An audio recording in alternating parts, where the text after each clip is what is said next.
la destinée, l'accomplissement de ton destin.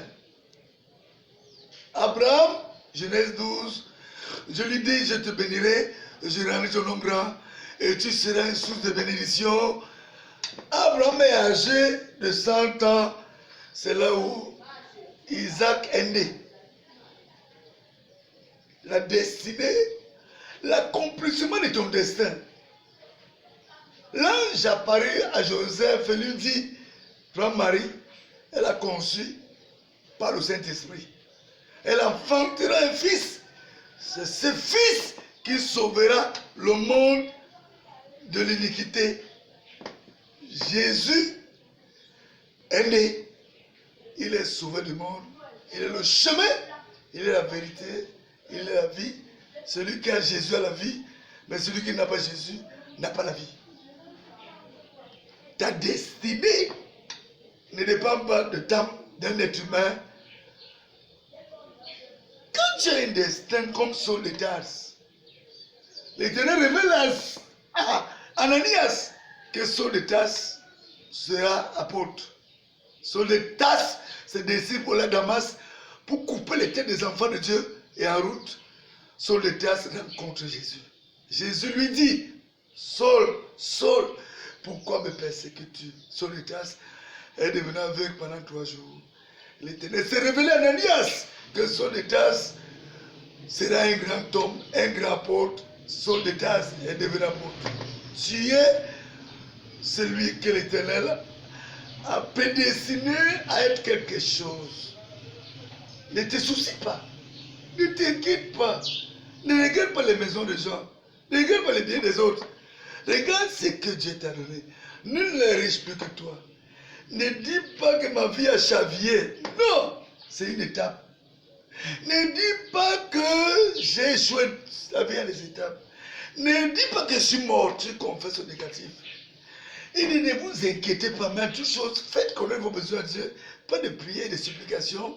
Et la paix de Dieu qui supporte toute intelligence gardera vos cœurs et vos pensées à Jésus-Christ. Ce vendredi, il faut que tu sois en joie cette semaine. On dit que tout ce que Dieu fait est bon. Ne parlons pas de Dieu de bouche, mais quand la souffrance arrive, on dit, comme Judas Iscariot, je ne t'ai pas avec lui. Le coq a chanté 3 fois. Ta destinée, il y avait une femme qui était stérile, Anne. Elle n'avait pas d'enfant. Elle était persécutée. Elle était humiliée. Elle est restée dans la maison de Dieu.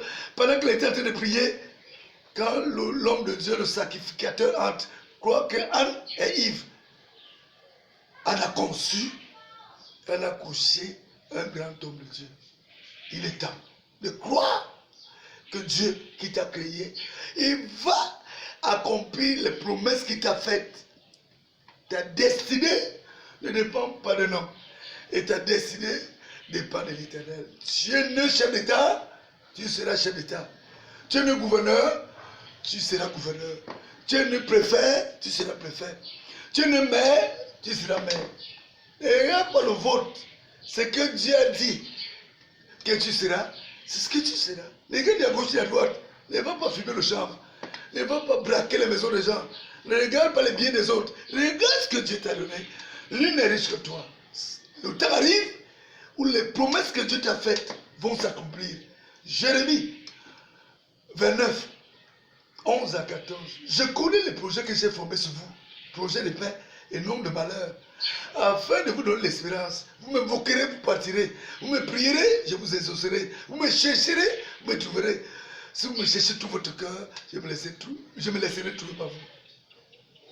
Ne vous inquiétez point. Ne dites pas que mangeons-nous, de quoi sommes-nous vêtus cette fin d'année.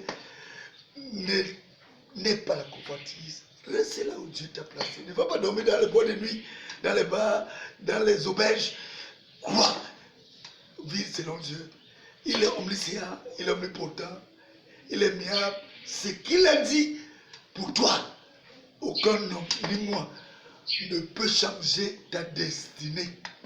Que l'Éternel se soutienne, qu'il te bénisse, qu'il te révèle ton destin et ta destinée. Parce que nul n'est semblable à lui.